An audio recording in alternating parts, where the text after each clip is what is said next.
Excuse me, I'm going to get my hamstring off the ground. Really, it's nice to, cut out the middleman. Just you and I jump together. It's really, it's great. Yeah, it's nice. Just cut the fat out. Cut it right out. Ladies and gentlemen, let's make it official. Vancouver, please give it up for Jensen Ackles.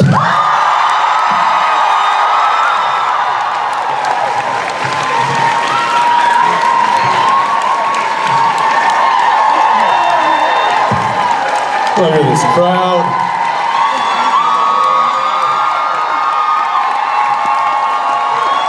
You know what they call that, Robbie? What's that? It's called a hometown crowd right there. Right. That's what that is.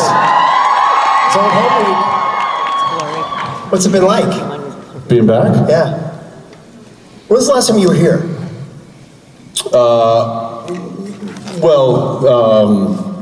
Have you been back since we wrapped? I came back recently, I think it was in August. Came up for like a few days to shoot a couple days on a film that was filming here. But it was quick. I came in, got out. It wasn't this experience. Right. This feels like a homecoming. Yeah. It really does. And we got to see a whole bunch of familiar faces last night. A bunch of the crew, there's probably a few peppered in through the crowd here. But we had a little, it was kind of an unofficial wrap party, something that we didn't get to have when we wrapped 15 years on a show, which was really sad because we wrapped in the middle of 2020, which we all know what was going on then. And so to see all those faces not behind masks and get to hug them, and get to tell them how much they mean and continue to mean to us and to us. And the fact that this is still living and still going and still breathing, and they're like, this is crazy, stop what you're doing, put it up, it's over. I'm like, no, they didn't say that. It's just, it's fantastic, and I'm heartbroken that Jared's not here, and I know he's really bummed out, and he sends his love, and he's like, well, it just means we're gonna do it again when we come back. Well, I hear you might have some guest stars in the panel. We'll see. Trying to get enough people backstage we can stack them on top of each other to make them as tall as Jared. Oh, good. So I'm working on a thing. That's. In the meantime, please enjoy. In the meantime, you're stuck with me. Let's do this. Enjoy your Jensen time.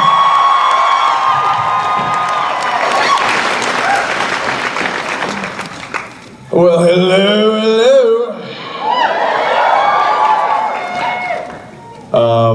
You know what I'm gonna do? Just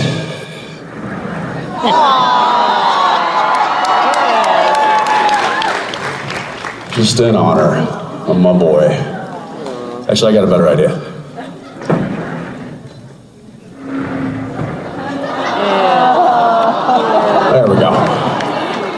There we go. All right, well, this is usually the part where Jared and I talk nonsensical about whatever we're thinking about at that time, but since he's not here, I'm just going to get with the questions. How about that? Hi, my name is Marianne. Hi, Marianne. I asked Kim and Bree a similar question. What advice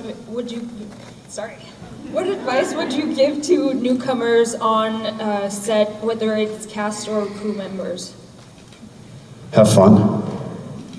I was asked recently by one of the producers on Big Sky, said, how did you manage to go 15 years on one show? And I said, I'll tell you, there's probably a lot to that, a lot of ingredients that went into that, but I can tell you one that I remember the most, and that was the amount of laughter we had on that set. I don't remember laughing harder during those 15 years than I did when I was at work. And that says a lot. That says a lot about the environment that we were working in. I often say that I get to do this. I don't have to do this. And it was something that I looked forward to every day. Now, sure, some days were tough, some days were hard, some days I didn't want to get out of bed. But no matter what, I don't think there was a day that went by where we didn't chuckle or laugh or make Brad cry. So yeah, that's what I would say, and that's what I continue to say to people. I say it to the guys on the Winchesters. John Showalter, who is definitely part of the SPN family, is down supervising in New Orleans and watching over the show, and I impressed upon him very heavily, and I continue to. I'm like, make sure that set is having a good time, and make sure that the egos are checked, and make sure that there's nobody yelling, and there's no drama. Save the drama for when the cameras are rolling. There's no room for that when they're not. And it seems to be going like that so far. So if I can bring that kind of stuff to work, or I can encourage people to do that when they go to work, then I think we're all going to have a better time. Thank you so much. Thank I hope you. I see you on set one day. So do I.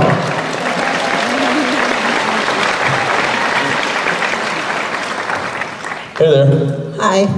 I'm a really big fan. I've been watching Supernatural since I was 12, so it was over half of my life. I was just really I just was wondering, I know with COVID you guys couldn't have the ending you wanted, so how would you have wanted Supernatural to end? Well, I can tell you what was originally planned, which I think some of you may know, and it's no secret. But the original script before COVID hit was everything up to the point where Sam arrives in heaven was all the same. Okay, but what was different in what ended up being and what was originally written was, instead of us meeting on the bridge there and having that little moment, that wasn't there. It was him arriving in a dusty parking lot with a lone car in front of a road, like an old roadhouse tavern. And he sees the Impala and he walks up, and then I come out the front door. And we have that moment in the parking lot that we had on the bridge. But instead of it ending there, I say, come on inside, there's a few people that want to say hi. And we go in, and what we were going to do is we were going to have everybody that was available that could come back to Vancouver, all the cast and all the crew members, were all going to be in the tavern. And then we walked through, and on top of that, the band Kansas was going to be the house band. They were getting on a plane when they were told not to get on a plane because of COVID.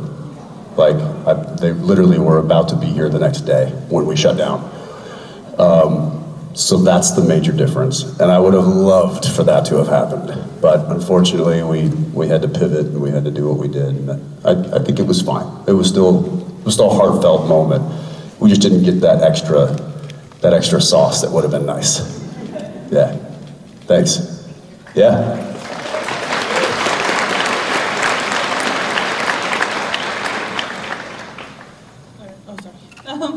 Hi. I was not expecting to be chosen, so I'm kind of shaking right now.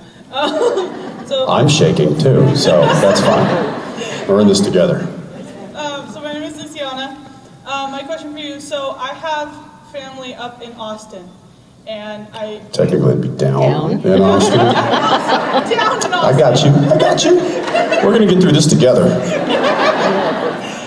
I have family down in Austin, and I've visited every year since I was little, and my mom, as a surprise, took me to your brewery, the original one. I think there's a new one now.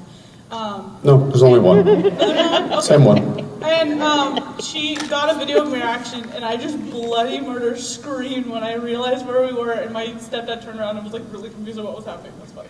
But my question for you... It's like, wow, she really likes beer. Stepdad's like, I mean, listen, a good Pilsner can go a long way, but holy crap. Okay, sorry. My question for you is, what was like the idea? Because like brewery, especially because since it's usually for like non-minors and stuff, they don't have very much like things like we have a brewery in my town where we have like stuff for minors to do. But you named it Family Business Brewery, which obviously came from the show. But like, what was your idea to like mix that idea of like a brewery that's usually for older people, and then the idea of also like a family thing where there's like music and there's events and there's like places for kids to play and food vendors? What was like your idea to mash that together? It was kind of all just a natural progression, honestly. There was no grand design when we started out. It started out with me and my brother-in-law Gino making our own horrible beer in the backyard. And then kind of just being obsessed with that. It was, this was probably 07, 08 when like the craft beer industry was really like taking off. And we just kind of got the itch. We were like, let's maybe like open a little tiny, like we were gonna open like a little nano brewery, even like a 3-barrel system or something. And that obviously kind of progressed. And then we got this property and we were like, well, everything that we had been told we'd met with a dozen different owners of breweries and brewmasters over the course of like doing our kind of homework on what this would look like. And every single one of them was like, we outgrew our space in 3 months, or we are at capacity in, of just a few months. They're like, if you can have room for growth, make room for growth. Well, we built like this 10,000 square foot facility. So we definitely, we built for growth.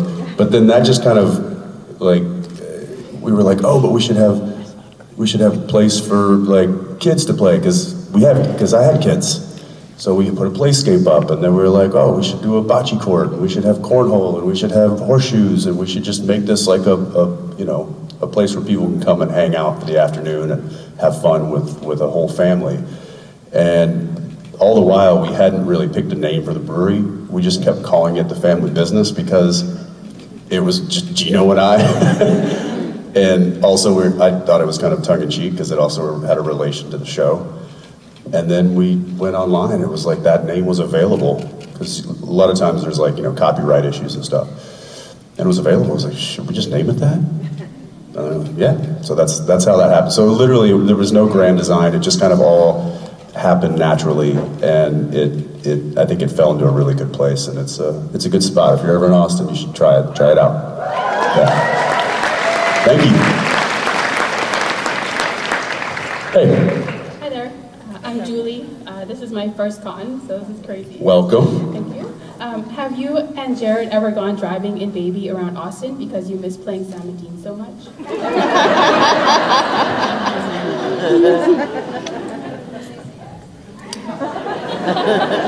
Please say yes.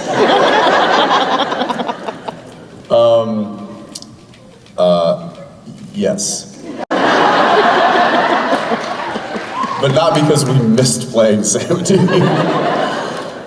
Because we're children. And we wanted to go fast in the car that we spent so much time in, and we thought it'd be great to do that. Right now, I will say that both the Impalas, the Hero, which is number 1, is the one that I have, and then number 3, which was the backup to number 1. Number 2 was the stunt one that got beat to crap. But number 3 was the backup to whatever number 1 wouldn't start. Because you got to remember, these were just picture cars. These weren't like, car show type cars. I mean, there was a reason that door squeaked the way it did. It's because they weren't, they weren't like high functioning automobiles. That being said, now that Jared and I own both of those cars are currently in the same shop in Texas right now, getting done to where we can put them in a car show. I will say, leaving the squeak in the door, though.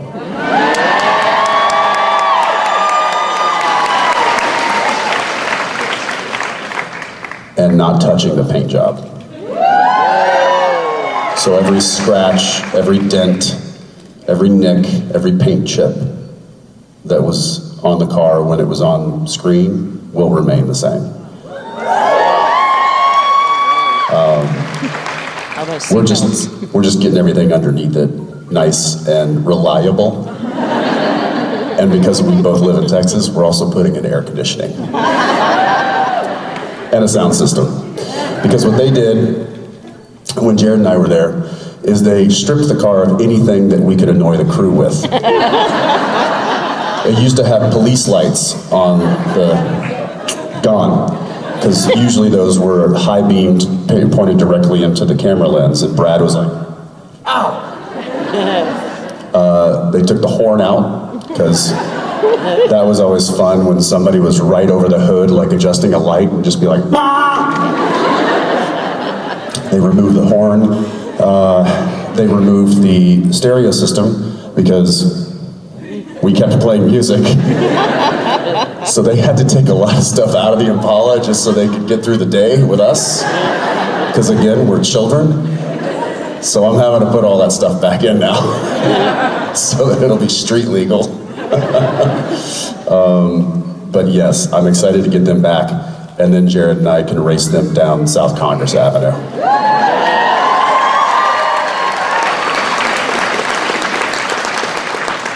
I'd get arrested.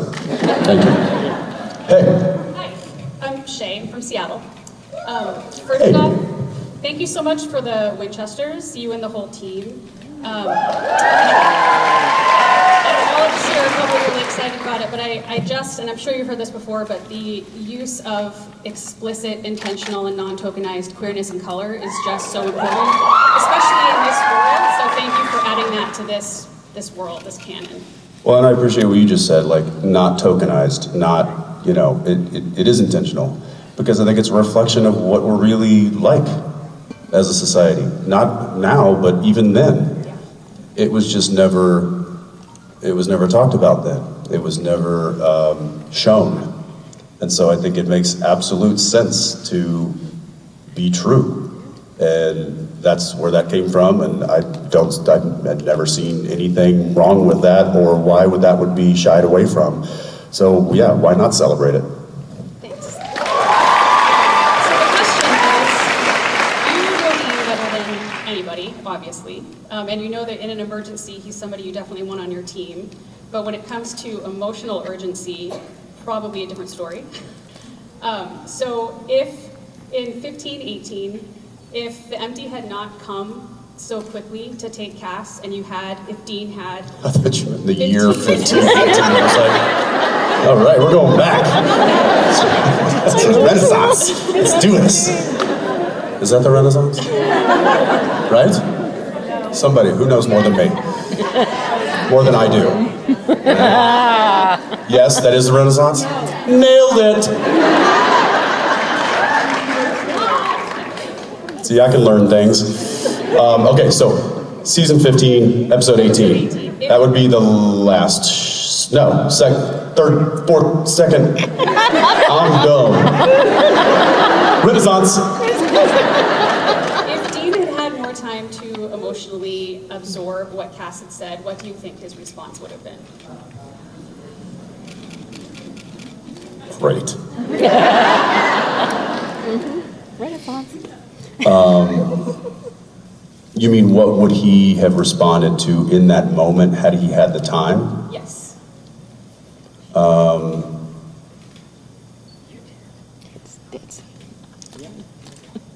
That's interesting because I have an answer for that, and I had an answer for that in the next camera setup after Castiel was taken and Dean's on the floor and I put my head in my hands.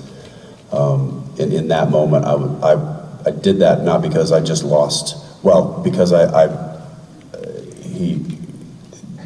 lost Cass, but also because I didn't say anything, I didn't give him anything.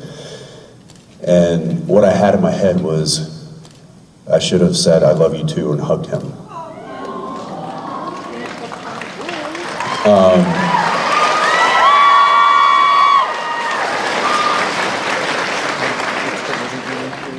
And I know that some, people out there that might try to sexualize that in a way, and it doesn't have to be that. There was, two sentient beings essentially. I don't know if you consider an angel, but what he was in front of me was a family member and someone that I was a brother in arms and someone that Dean truly loved, much like Sam. And so losing, essentially he lost his brother in that moment. And and that's how I played it from Dean's perspective. So yeah, there you go, thank you.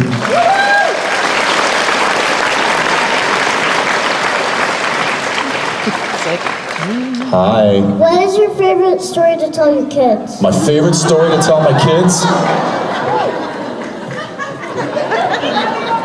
Her name's Amara. So I'm really glad that you asked that, Amara. So I do this thing at night where I just make up stories until my kids tell me that I need to leave. It's generally filled with lots of voices, and what I do is I will stand at the door and I will be dad, and I'll be like, is there anybody else you want to say goodnight to? And they'll come up with some name, and then I'll walk away and I'll create a character and come back in and play that character, and I'll tell them stories or I'll tell them jokes. So there's not necessarily a book that I read. I literally just put on a performance for them every night until they get tired of me and kick me off stage.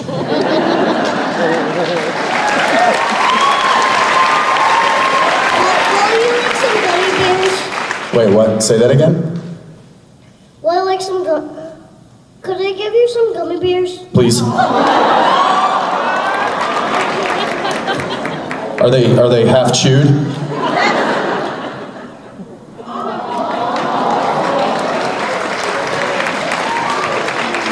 Look at this little bag of gummy bears. Are they the actual German? Thank you, Amara. I'm gonna keep these for later. Very sweet. Top that. How do I follow that? Yeah, I don't know. Give me a 3-pound bag of gummy bears. That's how you top that. It's all good. I've got a question for you. Oh, wait. Very well documented. You've talked about it several times about how you and Danneel did a little watch party of Lazarus Rising. And I was wondering, do you usually at night watch Misha Collins videos with your wife?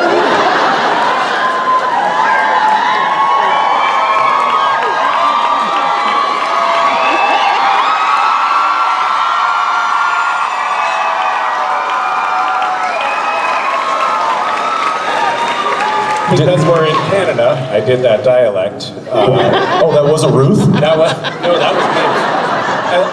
It was amazing. You mind if Misha joins me for a little bit, guys? Cheers. We talked. I was talking earlier. I believe it was in the yesterday at one of the meet and greets, and I was saying, what? I'm talking to my friend. All right, stop. Listen, you just got here. Don't ruin this. And they were like, Why are there so many more people in your panel? They thought Jared was going to be here. There must have been really bad traffic yesterday, huh?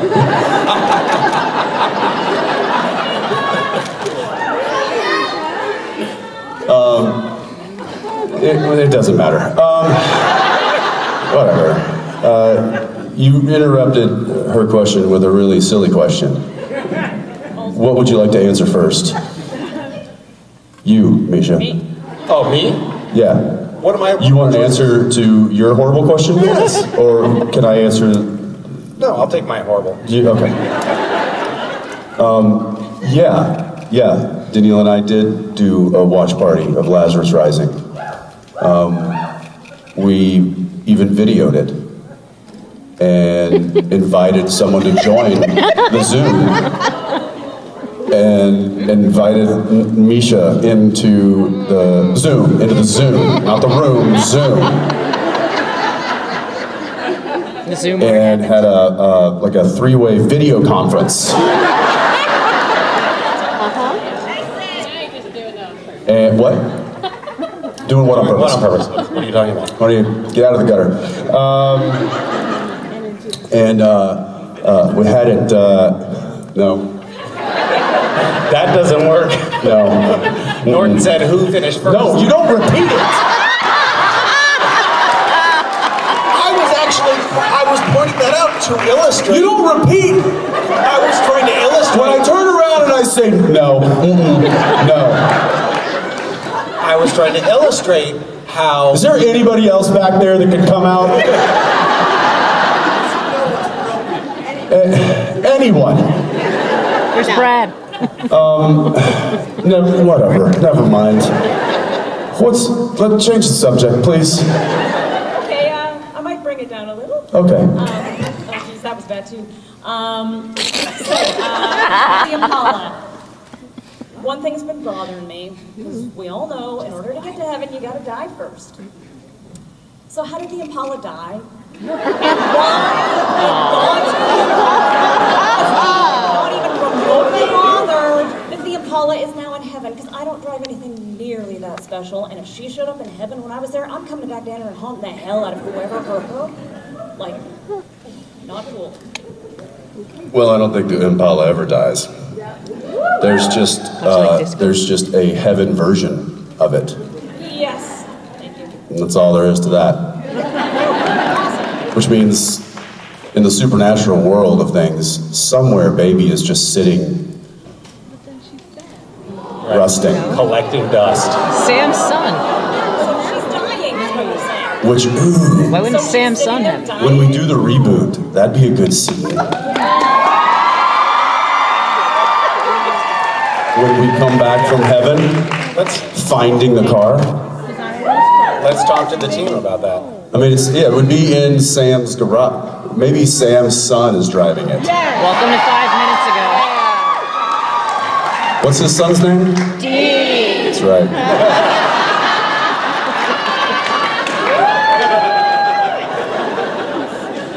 Oh, these fragile egos of ours. Aren't they? Aren't they, though? Yeah, is that a fair enough question? The Impala is immortal. It is. I'm totally good with that. Okay. Take it. Long live the Impala. If you ever do end up putting her in a car show, can you publicize that? I am a car show junkie, and I would dearly love to. You know I will. Hi. Hi, Jensen. Hi, Misha. Hi. Excuse me, my voice is kind of gone. I've really been enjoying your character, Jensen, on Big Sky, and I love all the little Easter eggs that are in there, like the salt for the demons and the. Did you hear that? I did hear about that, yeah. And like, this is my first werewolf. Did you throw that in, or did they put it in? No, I did. And the werewolf comment. This is my first werewolf. And The what? The werewolf. Oh yeah, This will be my yeah. first This is my werewolf. this is my first werewolf. Yeah. So I'm just. I did a couple of different variations on that one, but that was the one I went with. Yeah, so I'm just wondering if you could share with us how that's coming about as you're filming. Are you putting those in as you go? Are you suggesting them to the writers? And also, I'm wondering if we're ever going to meet Arlen's brother, who we've heard a little bit about. That I have no idea. The brother that but I don't know.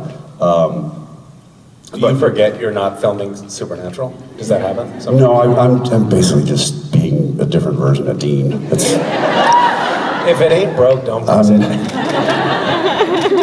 I'm not that talented. Just do the same trick. I'm a one-trick pony, Misha. You know this. I do. They have given me some liberty to explore the dialogue. I would say more than apparently has been given on the show in the past. The other actors are like, "You're letting We don't Jensen get to say anything except what's written." And I'm over there going like, how would I change this dialogue? And now the writers are picking up on that, and they are putting in some things, and then they're also teeing me up to come up with other ideas. And I often... The script is just Jensen blank lines. You figure it out.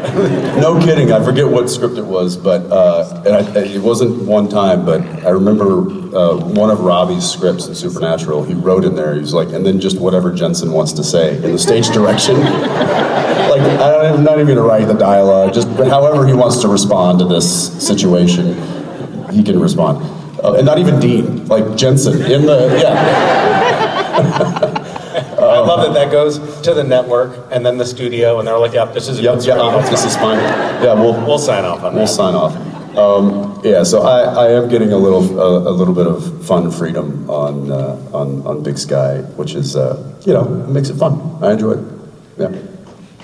Thank you. What's it? Are you getting that kind of? It's funny. A little bit, yeah. And I have a very open dialogue with the writers about where things are going, what we're doing with it, and it's kind of fun to be like shaping things like that, which I did less of, I think, on Supernatural.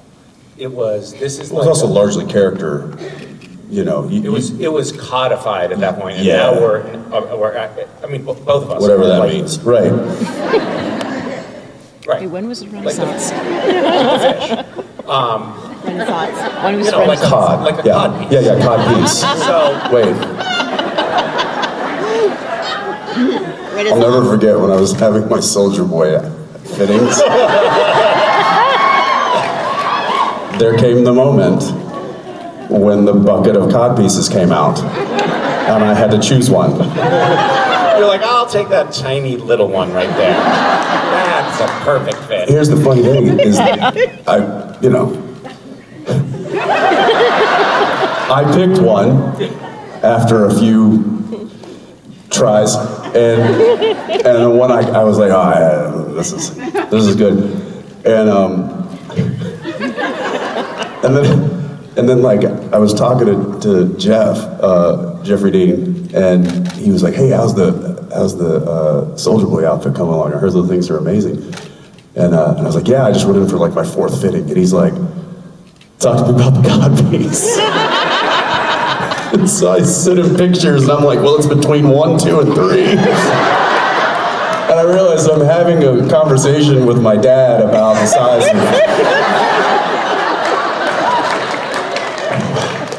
of the weird world we live. Anyway, codified. Yeah, go ahead. Codified. Yeah, you weren't really. Speaking of wardrobe, so I have a sex scene coming up. Finally, on Tuesday, and Let me ask you something. yeah, go ahead. Shirtless? Yeah. Why is it that at this stage in our careers we are taking our clothes off the most? Not only that, it makes me crazy. They're also my show is all these like young, Yes. attractive, What's happening? still of reproductive age.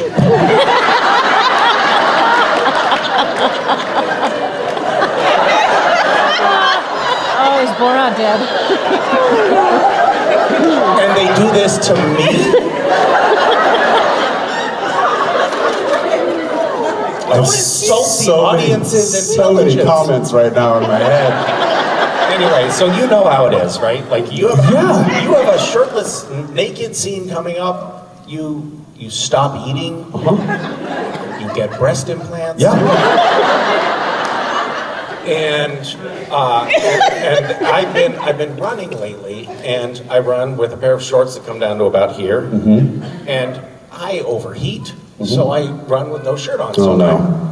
No, that's Let's see where fine. this is going. That's fine. So I tan from here up and from here down, but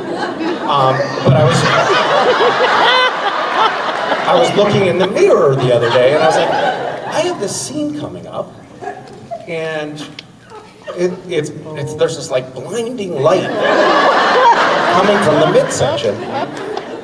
So I did what any... Let it go. Let it go. Let it go. So many times. Too I went easy. to a tanning salon. And so now it's hot pink.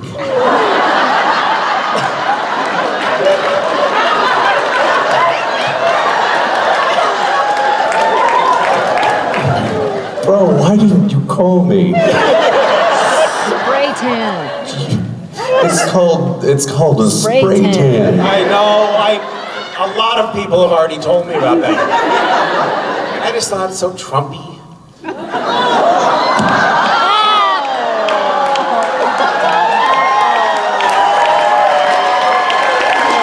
Anyway, long story short, when come Tuesday... Don't use his spray tan, artists. Clearly the mixture is not right. I'm gonna have sheets of skin peeling off of me. During the take. Yeah, during the day. Get checked You're gonna by a see me dermatologist molting. after?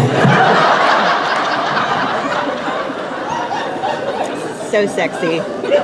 When is this? It's Tuesday. It's like in 2 days? Yeah. You think I have time to get in shape?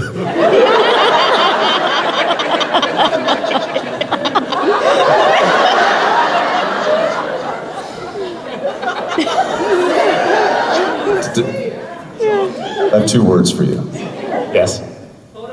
Body double.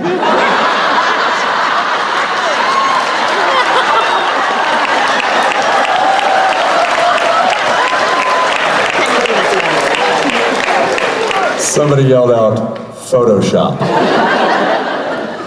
Which would imply that he needs that. I was gonna say, you're good. Thanks for lying. Yeah, no, I wasn't gonna say that. I was gonna say body double.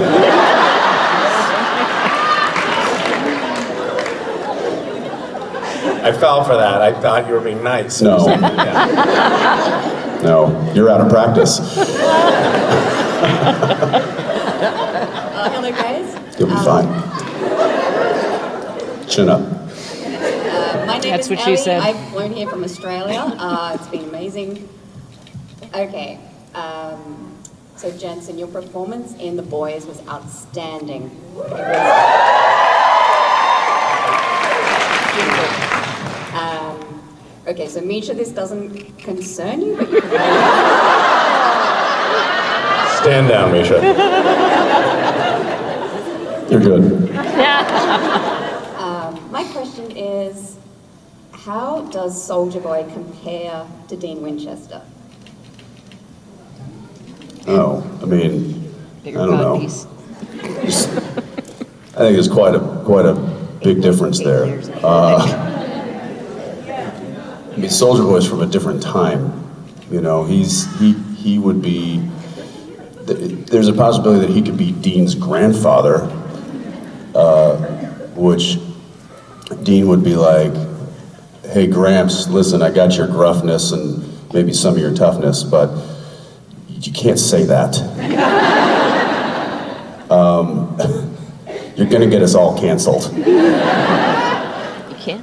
I think Dean's probably a little bit more authentic in his heroism, and I think Soldier Boy is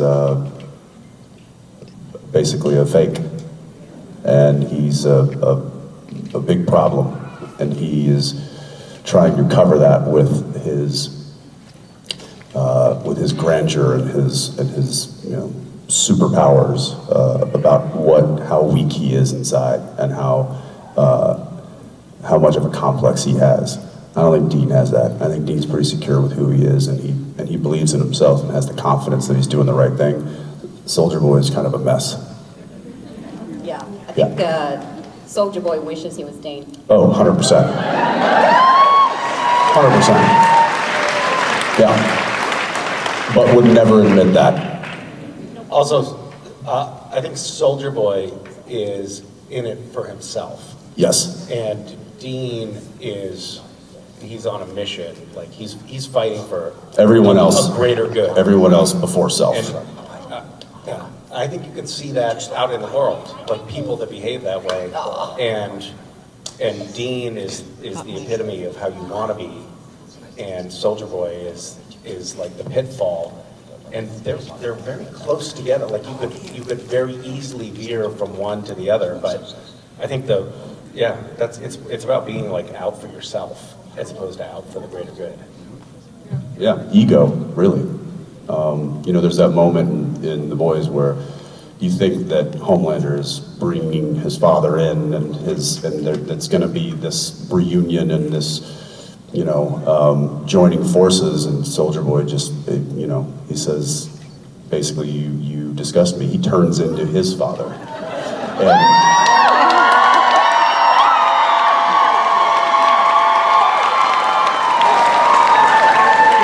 Sorry, sir, the retirement home is 2 blocks south. Yeah. Sorry. Do you need me to call somebody for you? He's wandered out again. He's wandered out. Somebody call his son or his daughter. Was it something I said?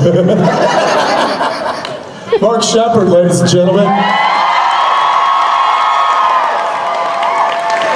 If you don't mind, we're all just going to hang out and chat. Is that cool? Are we expecting somebody else? This is an actual panel now. Well, it is. This is what panels should have been. Yeah.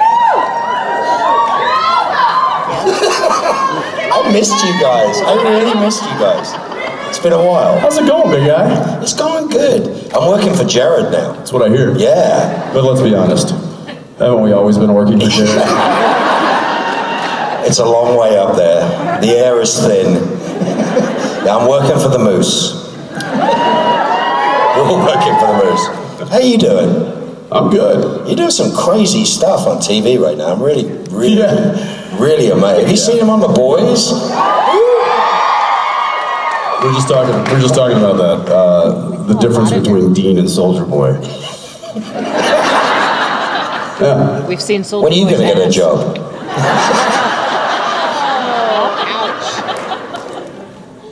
I have one. Really? What are you doing? I'm a skin model. A skin model? Nothing ever changes. Have you got like one of those cheap-ass costumes like you did in the last show? Very cheap. God, all these people are going to be dressed like you again. I'm going to have a whole new bunch of people to insult. Hey, Misha, do you get to wear something besides a suit in this new role of yours? A suit or nothing is what they call it. Speedos. Budgie smugglers. Plum smugglers? Budgie smugglers. Bungee? If you're in England, they call a Speedo, or in Australia, they call them budgies. A budgerigar is a small bird. A budgie. So you're smuggling a budgie in your underwear. It looks like you're stuffing a small bird down your underwear. Budgie smugglers. So you're smuggling budgies, right? Am I right? There you go. I wear a pheasant smuggler. You're not a pheasant plucker, you're a pheasant plucker's son. You're only plucking pheasants till the pheasant plucker comes. If you say that when you're drunk, it becomes... You're not a pheasant plucker, you're a pheasant plucker's son. You're only plucking pheasants till the pheasant plucker comes. Try that drunk. I can't do that sober. So what's this show you're on? Gotham Knights. Ooh. Are you Batman? No, I'm not Batman. Who are you? I am Two-Face. Harvey Dent? Yes. Very cool. You're gonna have like the messed up face? Yeah. Cool. Obviously. Yeah. They're gonna have to get the other side of his face proper. It was sort of a no-brainer for casting. They were like, we'll put a regular face on one side.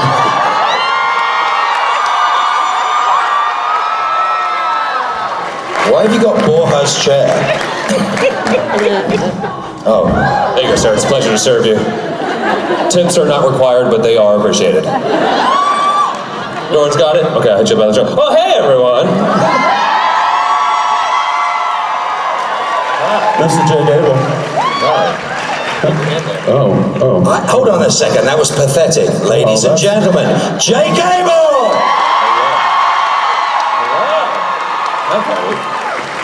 Brother's got a hug. Even half brothers. Hi, buddy. Hey, buddy. There's one. Hey, we were just asking, have you got a job? What now? He's got a job, apparently. Have you got a job? I got a job. No. Yeah. No. No. Yeah, I know. No, yeah. I know where he is. Oh, shush. I know where he is. You're shooting in Atlanta, I heard. By the way, how's Yes, I'm shooting in Atlanta. In Atlanta? Up there? Shooting in Atlanta. Ooh, wait, no, we're not allowed to say that, right? We can say I'm shooting in Atlanta. In Atlanta? Yeah, we're allowed to say that. You're not shooting in Atlanta. Shut up! I thought you were in Chicago. Colorado. With Cliff. So it's a running gag. Hi, guys. Oh, Hi, you guys are Jake. still here. We should take a question. Or we could just talk. I don't know. Yeah. Just talk? Well, you say that, but the poor woman at the front of the line. Yeah, she's like, come on, man, I had a question. With the spotlight on her. Why are you pretending She's to like, care my now? question is for Jared. I really love you, and I really, what's it like working with Jared? Hi. Hello. You got 4 of us to pick from. Who do you? I just can't even right now. My question is for Jim. My question is for Jim. Jensen first, and then the rest of you. Oh, thanks. Used to that, aren't we? That's what she said.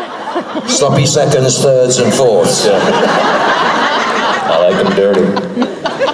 You have been interviewed so many times, asked so many questions in cons and panels. What is one question that you wish you have been asked and no one has asked? And what's the answer? What's the answer? This is the write your own fan fiction moment. She's really making you do all the work. Hey, can you cook a steak I have a on question. here? I want you to answer or to ask a question, but I'm also going to need you to answer it. Hey, make the steak. Steak. Make the steak. You made that. Sorry, it's an in joke.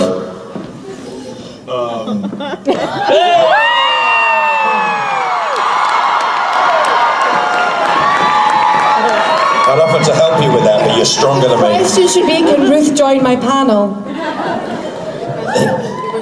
Oh, the question's yours now, because you're in first position. Yes, the question was, would I like to do a panel with Interviewing yourself. or just do a panel with, 3 duds and a queen. You're not allowed to call me a queen anymore.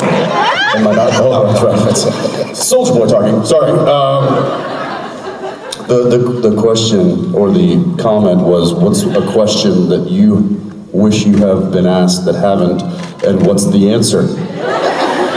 You've lost me. Yeah. I don't know. I usually am the one fielding the questions, so I don't really have them locked and loaded. I would say that if I was going to ask me a question, I would ask, aren't you tired?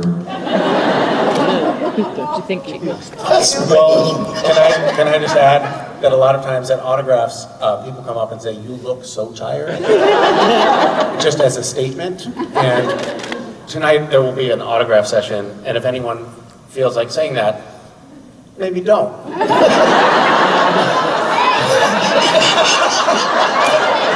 You're really upset by this, huh?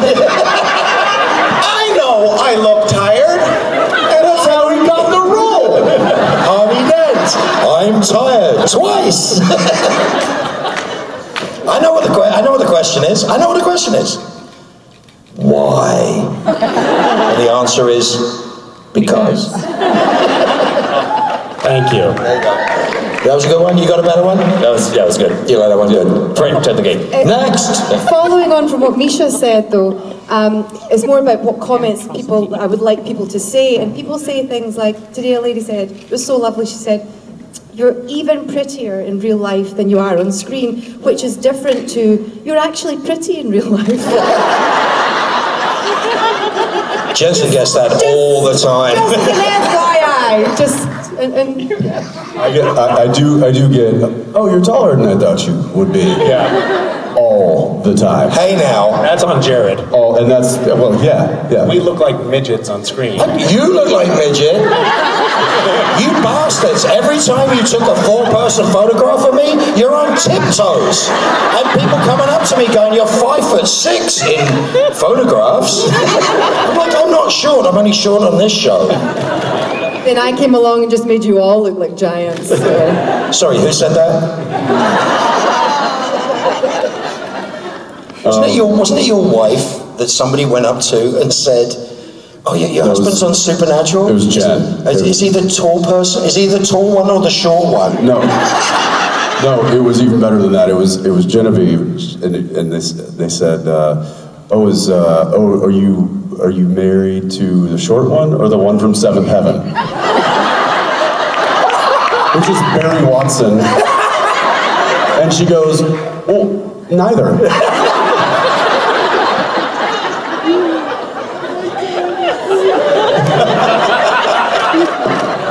It's terrible. It's so good. Barry Watson. Wow. Because Gilmore Girls is also Seventh Heaven. Yes. Yeah. Okay, I got it. I'm in Seventh Heaven right now. Stop it.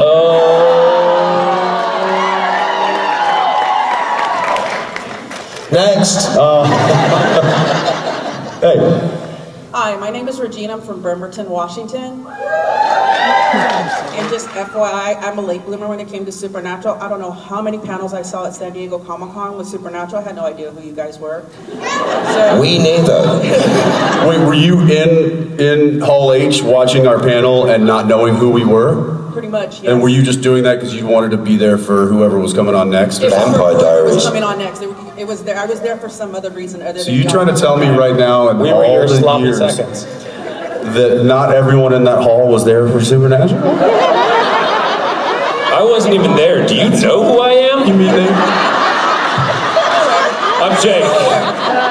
Guys, the biggest problem is she's actually in line for a question at the next Star Trek convention. Can you imagine, like, how many people were like her? Yeah. Hall H at San Diego Comic-Con, it's like 6,000 people. 7,000 people. 7,000. You gave them pizza. It's a vast. sea of people. The people in the back you can't even see. They're little pinpricks. And we always thought they were there to see us. Listen, They're waiting to see I'm the not Marvel joking. movie I thought cast. that when we left the stage, they cleared the whole place out and brought in a whole new crowd. You trying to tell me that you suffered through our panels? Stayed for the whole thing, depending on who it was that was coming up. And nothing we said made you want to watch the show? There was nothing that was like, oh, yeah, I might watch this. We haven't done Comic-Con in like 3 years. Rich and Rob and a hamster. About, so I figured, oh, let me get the show on, and from the first episode, I was hooked. Oh, that's a bit better than what you started with. No, guys, let's be straight here. We know for a fact that when that crowd lit those candles for Jared, right? That was to the back wall, so, no. She was on her own. She was the only one who didn't know where she was. No, she was like, what? Is that what we're doing? Okay. Obviously, this guy needs some help. So let me ask you this. What were you there to see? Vampire Diaries. Oh, who knows? True Blood. This question is for Patrick Stewart. Wait, what? Who knows? I mean, honestly, it could have been True Blood. Anyone but Supernatural is the answer. I just wasn't giving up my seat or this candle thing they gave me. Did you sleep overnight in the line? Once. Oh my! Did you take some of Misha's pizza? I got Misha. Under false pretenses? Coffee and donuts. From Misha. Yes. Still hadn't seen the show. Had I known. By then, I was watching the show. And it was because of the show that I stayed overnight. All right. Okay. All right. Did you have housing at this time? Were you just in Hall H for the shelter? What? It felt like it. I mean, we were there. What are all these people doing in my room? But I did have a question. I'm sorry for you. You know what? Good for you. I'm sorry. That is all that we have time for. That's all the time we have. Moving on. I do have a question. It's for Ian Summerholder. So Jensen, you and I talked really quick about my Civic and how fast we were going, and you said you go really fast in New Mexico. So this would be for everybody. The fastest I've ever took in my Honda Civic is 127 miles an hour. What is your top speed? What is your top speed? Did you have NOS? Are you a Fast and the Furious? That's what I was going to say. I was like, what Honda Civic goes 130? Are you sure it wasn't kilometers? She drove it out of the back of a cargo plane. Was it downhill? It'll do it if it's on fire. It's a 2017 Honda Civic SI with turbo. Okay.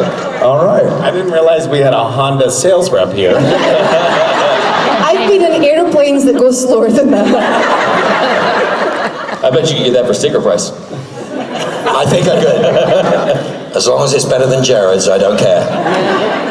I have, Jared used to have a Corvette years ago, and he let me borrow it one time. And I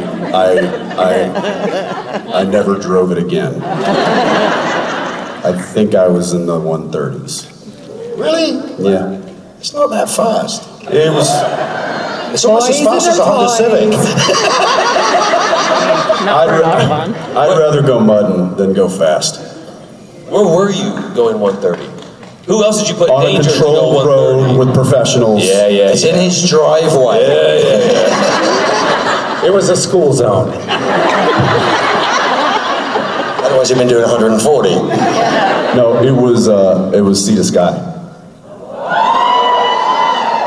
Everyone's cheering, but I don't know what that is. It's the road up to Whistler. Oh, yeah, that was fun. And then you know that how windy that road is. Yeah, it's very windy. It's not a straight. It's not a straight Corvette. road. It's not a good cornering car back then. Yeah, nobody told me that. Yeah, I won't be doing that again. No. No, yeah, unnecessary. Hey, slow down. I got my ticket the other day, so yeah, I have to slow down. Okay. Fastest for me was 208. Okay, show off. In what? My DB11 AMR Aston Martin. Oh. Then it ran out of gas, like that I drove back from New Mexico to LA in 10 hours at 1800 RPM at 105 miles an hour the other week, getting 20 miles to the gallon. Because it would just turn 6 cylinders off when it was bored. Anyway, moving on. I got motorbikes that go faster than that. It is hot. See? It's hot. I'm hot. No, you're not hot. My car is hot. That's it. I'm buying a Honda Civic. Apparently we all need to go out and get ourselves some Hondas, and we need to see you in Hall H if we ever get back there. She's like, oh, I'll be there, but I want me to see you guys. Is the pizza or donuts? What about Emerald City, Rose City Comic Con? Rhode Island? I've done it. I was just in New York for New York Comic Con. Yeah, not New York. It's too far. All right, listen, I can't be at all of them. But we can be here, and I'm glad you're here. Thank you. Hey guys, you know what time it is? It's the time when Ryan comes downstairs to go on stage. Are you looking at somebody?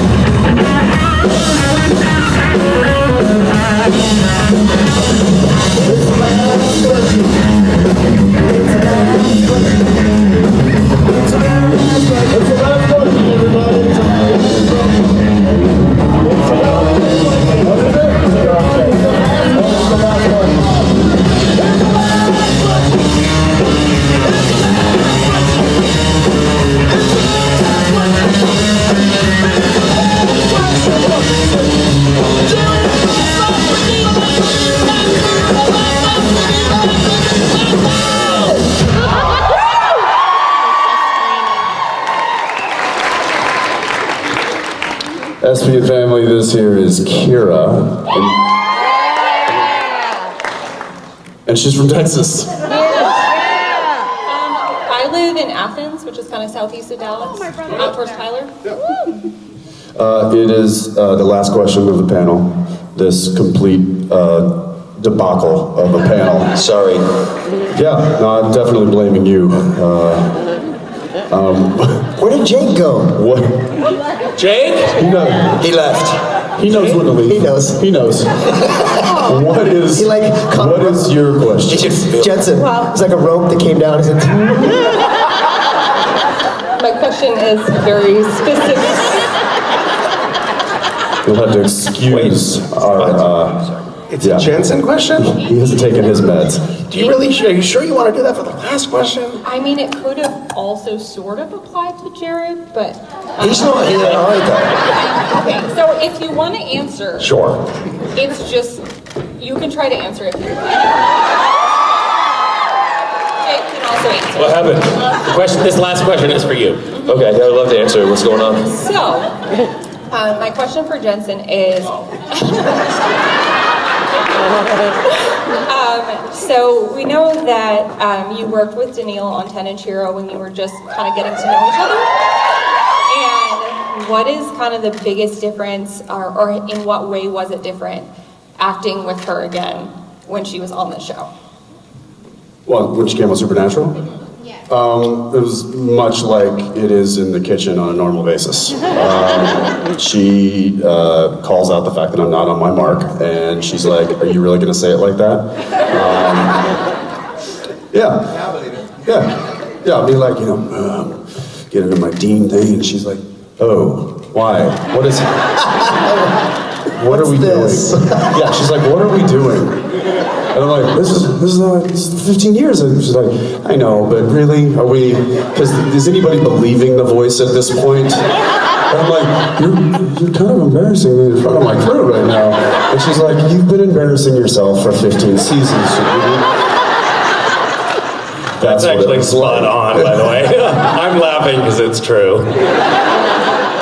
And that's why I love her, because she keeps me honest. No, it was very, much like working with anybody that you get along with in real life, it makes the work not work at all. It makes it fun. When you get to do that kind of stuff, and you get to play, and you get to find the nuance, and I think that's something that this show carried for 15 seasons in a way that I haven't experienced anything like it.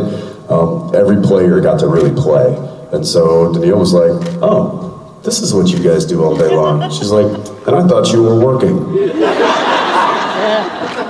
That's what it was like. It was great having her up on the show. It really was. Do you remember her very first scene? I loved it. Was the three of us, you, me, Jared, walk up, and it's like outside that motel or something, and she's like, he's up there, about Lucifer, and Jared comes in hot. And he's like, where is he? And no joke, she did it to him. She goes, oh, is that how you're gonna do it?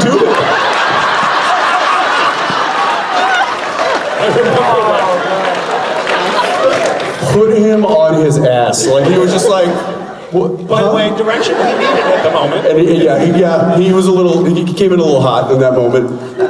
Listen, we don't always hit home runs every take. And Danneel is a little bit of, she's kind of a brutal, honest kind of person, and she has a filter, but just decides never to use it. And in that moment, I was so beaming with pride and looking at him going like, see what it feels like? It feels like, don't hit me. Yeah, I'm sorry. So that's what it's like. Did he panic? There was a little shudder. Sorry. Yeah. Well, what do you mean? And she's like, never mind. And then for the rest of that whole scene, he was like trying to figure out how to do what he needed to do. I'm like, oh, she's playing dirty. She's a sniper, that one. Much like this one. This one here. I would never. No. I did say it to Misha one time, though, when we didn't know each other very well. He only just heard me. You were doing a bit where you were possessed or something on the ground. I don't know what you were doing. And it's making me lick the floor. And I think that was just, I think he was on lunch. And I said, oh, is that the way you're going to do that?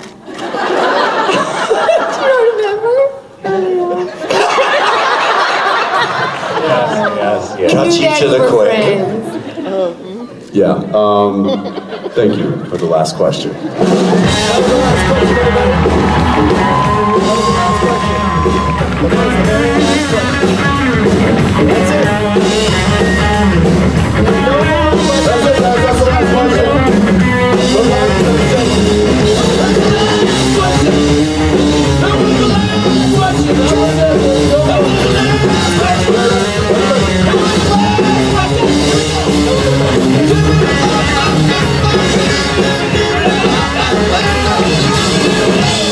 Ladies and gentlemen, an all-star panel.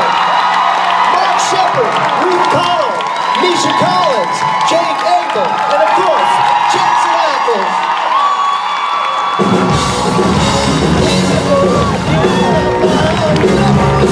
Please,